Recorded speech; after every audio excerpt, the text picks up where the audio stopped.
Namaskar, this is Akhilesh Bhargava. Welcome to Tit-Bits on Business and Finance with me. India is a land of the youth. It is also sadly at the moment the land of the unemployed. India thus is also the land of entrepreneurs. We have the second largest base of MSME units or MSME enterprises in the world. MSME are the medium and small enterprises as we call them in India. Whether these are enterprises started by the educated unemployed or the uneducated or by the highly educated, the reality is that the Indian youth boldly ventures into becoming an entrepreneur, either drawn by basic business instinct or very often in order to avoid being unemployed and provide for their livelihood. India thus has 63.5 million MSME enterprises or units in the country today.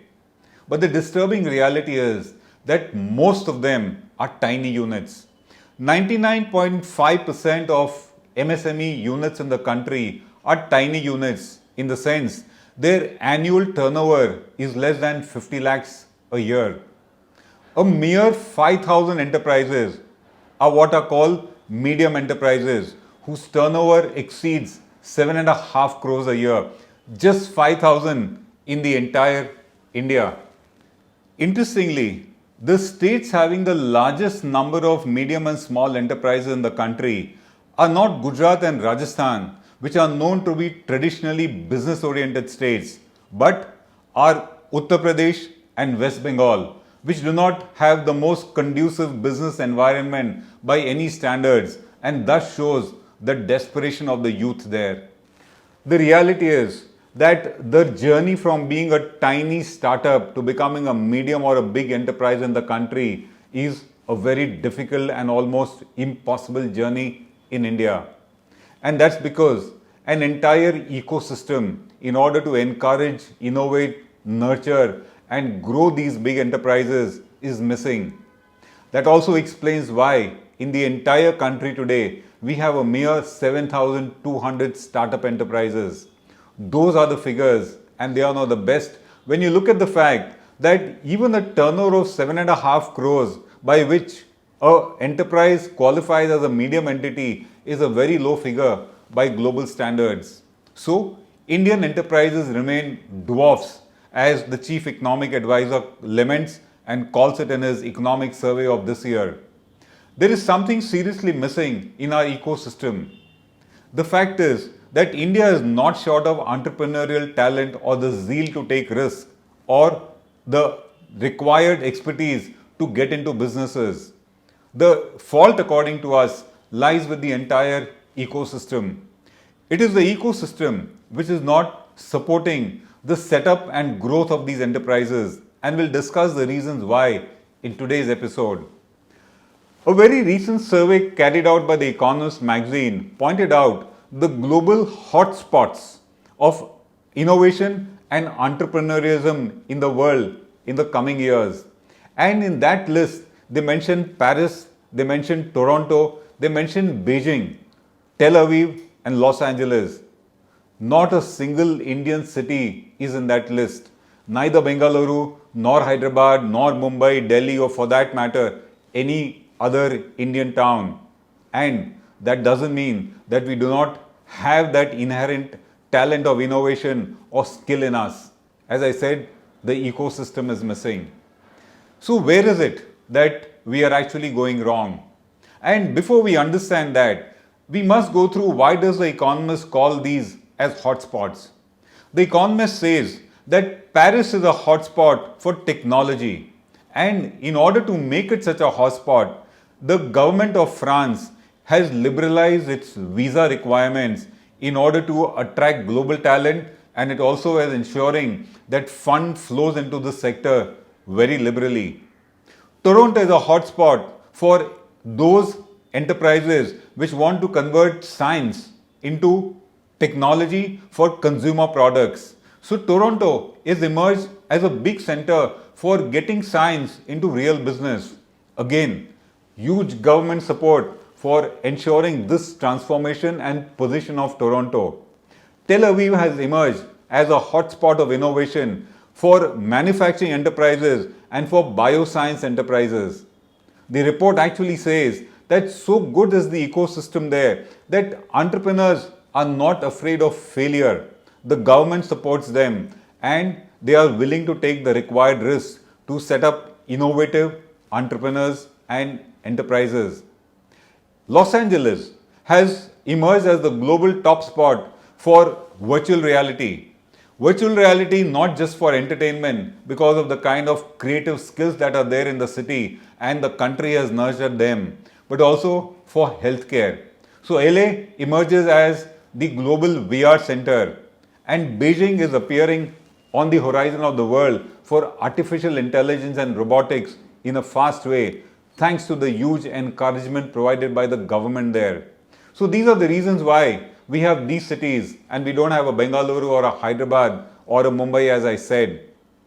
What is missing in our ecosystem is worth a discussion. The first thing that is missing in our ecosystem in order to get into innovative enterprises is a direct link between education and entrepreneurism. India's education is still a very theoretical education. We do not have those institutes which are giving those kind of skills and education and experience and expertise which enables it to be converted into startups or into innovative enterprises. We do have the IITs, we do have the IIMs, but that's not enough for a country. And what is very often complained by technology firms is that while India produces millions of engineers every year, hardly 10% of them are fit to get into jobs. So the starting point is to do with education. The second is every hotspot of innovation has got incubators and accelerators. These are specialized agencies that help to nurture the startups, nurture innovation and convert it into business. That is sorely missing in India. We also don't have, along with that, mentors. Those who can mentor these young startup entrepreneurs and take them to a larger scale, make their ideas become viable and valuable business. What is also missing is support of R&D and technology. It is not enough for a graduate to come up with technological ideas. R&D support is needed, hand-holding is needed, technological support is needed. India misses it. Go to Silicon Valley and see the kind of R&D and technology support that comes from the government itself. Institutions like NASA are known to support it in a very substantial way. India sees a vacuum there. The other reason is risk capital. Startups, innovative enterprises need risk capital. And risk capital is not debt. It is capital that a lender or an investor is willing to risk such that he may lose it, but he is willing to take the chance. And that's because the entire legal system gives him that kind of a comfort that, well, the market risk is there, but risk of instability of regulation or laws will not be there. The angel tax that India has seen, by which so many startups have been tormented, is just one reason why investors are unwilling to risk their capital into innovative enterprises into the country. The next reason why our innovative enterprises suffer and don't become big and remain dwarfs is that we have a poor ease of doing business in the country still, irrespective of what the World Bank rankings may say.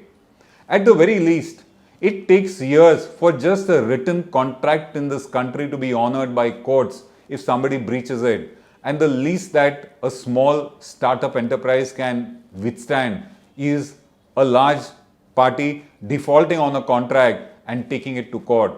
The entire ease of business is missing. The entire freedom of business, cost of business, risk of business, all are on the adverse side as far as these kind of enterprises are concerned in the country. And that explains why we very often say that government institutional support for startup enterprises, for innovative enterprises is missing in the country, which all adds up to not having an adequate and facilitating ecosystem. Take the case of compliance costs in India. Compliance costs and the amount of compliance you do has shot up so much that small enterprises certainly cannot bear the cost, or they cannot withstand the prosecution and penalty that emerges in case of their violations. Startups need a very light law. They need freedom from the law. They need that kind of flexibility such that they can focus on the technologies, they can focus on the innovation, and they don't need to be bothered by some very technical violations which may take place, and because of which they might just get saddled with penalties. These are the reasons why we see that India does not figure in the innovative hotspots of the world at all. It is not that we don't have the innovators or the risk takers or the entrepreneurs. What we don't have is an ecosystem. And what we forget is, it is these tiny technology enterprises of today which become the Googles of tomorrow, the Facebooks of tomorrow, the Netflix, the Amazon, the Alibaba. Even a mature enterprise like Microsoft was one such enterprise.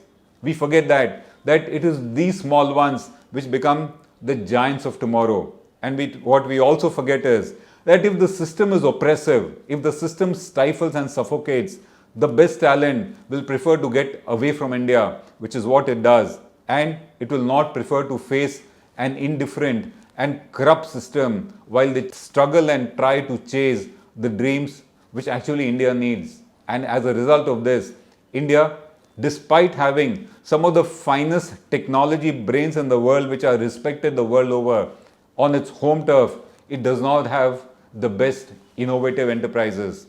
This is Akhilesh Bhargava signing off till we meet again. Namaskar.